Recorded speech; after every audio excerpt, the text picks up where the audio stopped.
Reveal, please, the mystery guest. Look at that strange figure. Is it Herne the Hunter? Oh, the antlers move. Oh. That's some kind of mating signal if you're an actual deer. So, clue 1, this person was rudely interrupted while doing a job. Clue 2, they had to continue their task despite the actions of our guest. Clue 3, the incident in question involved a bodily expulsion. And when asked how they felt about the incident, our mystery guest had this to say. Luckily, we found another free slot in our actor's extremely busy schedule. Listen to this. It felt like nothing less than a violation. That's what it was. The act of a person who thinks nothing of humiliating their fellow human beings. David? Yeah. Any ideas who this might be and why you would have to apologise? The person that relates to the clues, yes. to me... Go on. My wife has one of the things that she says about me is that people in general, apparently, they don't normally have a shit in other people's houses or just before meetings or really any time they need to have a shit. They hold it in. I don't. I will go for a dump if I need to have it in almost any situation. And she's always saying, we're going to this person's house for dinner, please don't have a dump as soon as you get there. And I'm like, well, I think that depends on my bowels. So one of the worst times when I did that, there is a shop near where we live that has a fairy basement. And people from the fairy shop will dress up as fairies, as Tinkerbell, yep. and 4-year-olds will come...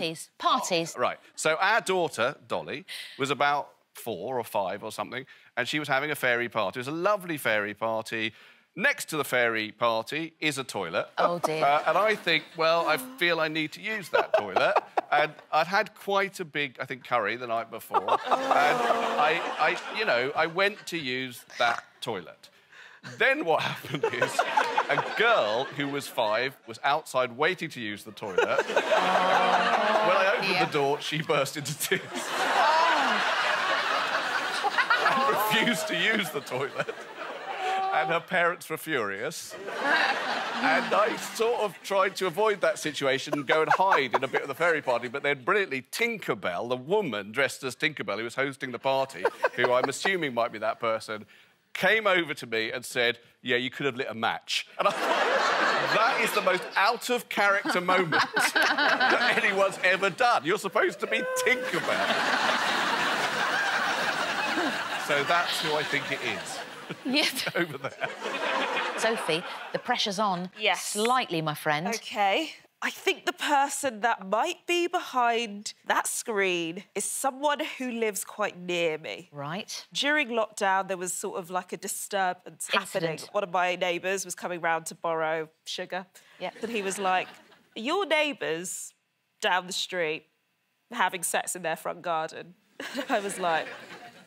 I want to see if they are. So I was like, do I have any recycling? So I scoured the whole house for recycling, filled a bag with, like, the inside of a loo roll and went outside so I could see better if they were having sex. And they were having sex in the front garden at 5 p.m. So I recycled my recycling and then I was like, I've got to tweet this. So I live-tweeted my neighbours having sex in their front garden. That's illegal too. Is that illegal? How is it, Rob? How is that illegal? What would you be charged with? What would I be? Being a legend? I don't understand. And also, obviously, it didn't take very long because they were a straight couple, so it was on very quick. I think she's out of order. Let them be, like a couple of foxes. I agree. Rob, who are you apologising to? I was about 3 years in as a barrister. Yeah. And there's a big old court over in Southwark. Yep. They get this man in, and if there is a magazine, what you would call, like, Paedophile Monthly magazine, he'd be the Christmas issue. He looked the whole lot. Anyway, the comb over, the Mac, the lot. Wow. They get him into the dock, this man, and this is... They changed the law in 2004, but before that, the law that governed pornography was the Obscenity Act. Right. They get this guy in. Are you John Smith? He goes, yeah, that's me, that's me. And I know what's coming, and I needed to do a wee very... I can't believe I'm telling you this. And I needed to do a wee very, very badly. This is good.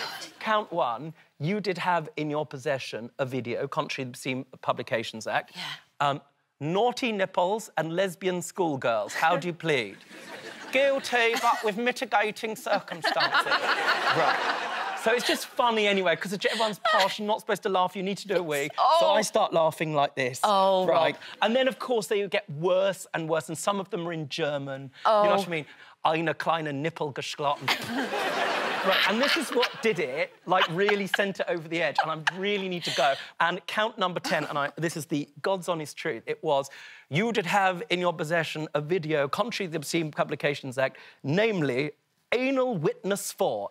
The clerk of the court says, open brackets, a romp, emphasis on the roll, a romp up the anal passage, close brackets, how do you plead? And every time I go, guilty, but with mitigating circumstances. I'm like thinking, what the fuck are the mitigating circumstances? Then, of course, I wet myself. And I've now got to get up and then prosecute this case. So I go and stand up in front of His Honour Judge Bathurst Norman.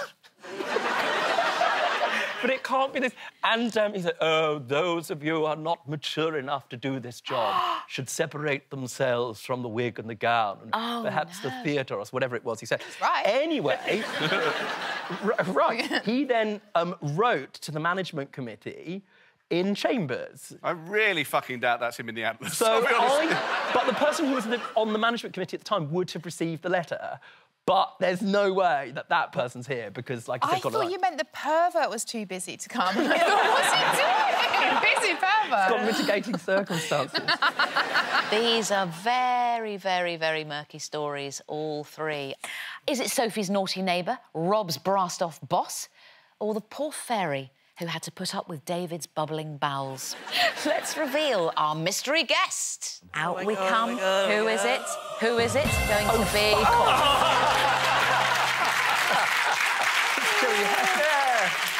Rob, of course, it's your senior barrister, Jerry Hayes, everybody.